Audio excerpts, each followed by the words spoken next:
I felt that the character of Oliver Tate was very interesting and very funny, and I think Joe's book is very good in its entirety, but there's something about the character and the fact that he was very knowing and quite mean that I liked, because it feels that very often, because coming of age novels or films feel that they're in some way based on the maker, that they're very kind to themselves, and that essentially the plot of those films is waiting for the world to realise how great this person really is.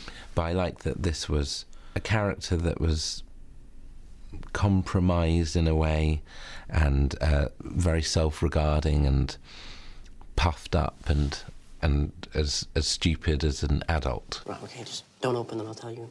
Stay there.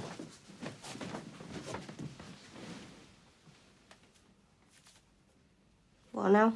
Yeah. You're a serial killer. The idea of doing a coming-of-age film that was British felt quite difficult, because it doesn't feel that there are a lot, in a way. I can't think of that many, or, you know, there were the films that I think of in this territory that are English tend to be 60s, like Billy Liar or If or Loneliness of the Long Distance Runner, when there was a sort of more of an interest in people of a younger age. But I think it's not a territory that is, that comes up in British films very much. It's very American. Listen, I hope you don't mind, but your mother informs me that you have a girlfriend. Is there anything I can help you with there? I'm not sure yet. I'll let you know. OK. All right.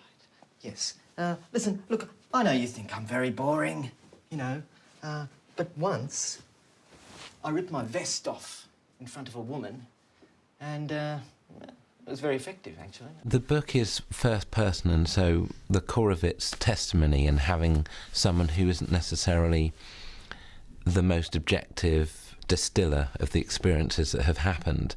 So you're trying to translate something that is necessarily first person and in someone's head into something that is more behavioural. And, you know, in the book there's no description of what Oliver looks like, and so you have to end up codifying a number of things, and you decide what the room looks like and where the school is, and all of those things start happening and create a reality that is a very different experience to hearing someone tell you something.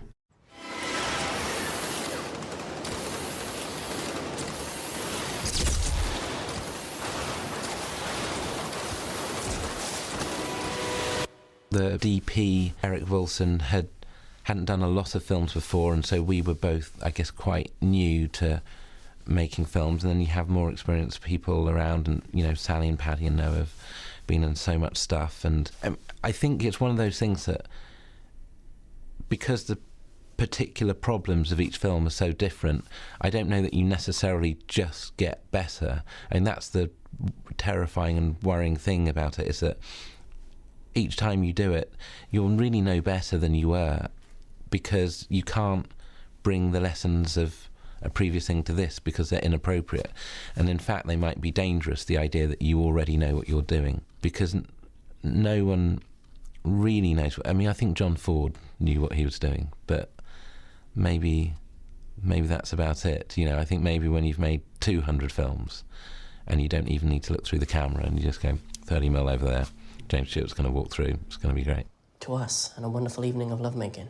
Working with Craig Roberts and Yasmin Paige was great. I mean, in a sense, they were some of the most experienced actors I directed, because they started doing things when they were 7, so they'd been doing it for 10, 11 years, and it was a complete pleasure, and they were great and became very good friends during it. And Yasmin particularly just stayed in that voice for the entirety of the shoot. You know, she's from London and did a Christian Bale on it, shaved a tiny bald patch into the back of her head so that she'd feel right about it.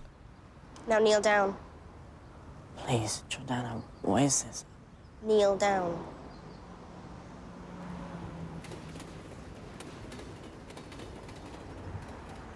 Close your eyes.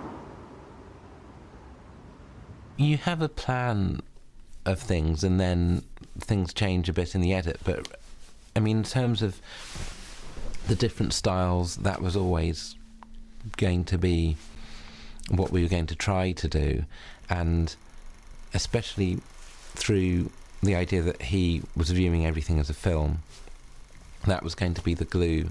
It felt that, you know, one of my favourite films is Adidon Metro, and that's got so many different styles in and so many different things, and French New Wave films and Truffaut, where you'd have so many different types of style, but they had a spirit behind them. And hopefully the idea was that the character Oliver Tate would be a sort of charming enough person to follow that you would be able to cope with these various different things. Chips knows there's nothing more attractive than a bully. He also knows that Zoe Priest is a legitimate target because she's overweight and won't accept notes in class. Essentially, I disapprove of bullying. Jordana, however, seems to enjoy it in moderation. I must not let my principles stand in the way of progress.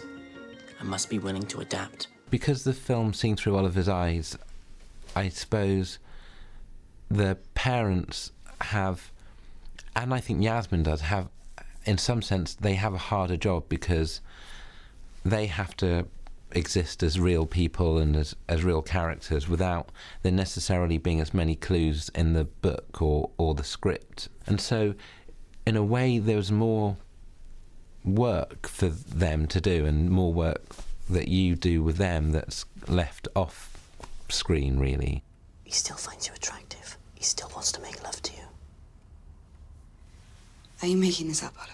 Me and Dad have discussed it. We both want to make this marriage work. With Paddy, again, we sort of really made sure that we knew exactly, you know, where he and Jill had first met and what had happened leading up to this moment, why he'd come back.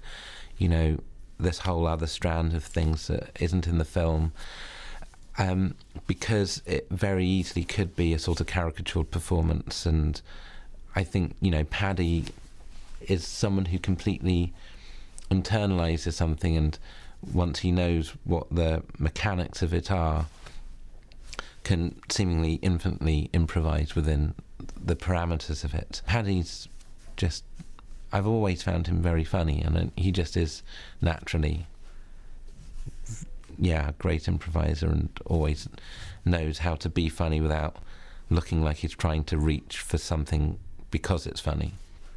There are certain ways, I guess, that you see things, but hopefully they're informed by the character and the kind of story of it, so that you really, I remember like Polanski saying that you look at the scene and then you stand where it feels that you want to see the scene from, and that's probably a combination between your taste of things and what feels correct and what kind of thing it is. So you probably always have an influence in terms of your personal taste, but hopefully it's completely gone through the filter of the story and the characters, so that it's not you imposing a style on something regardless of its content.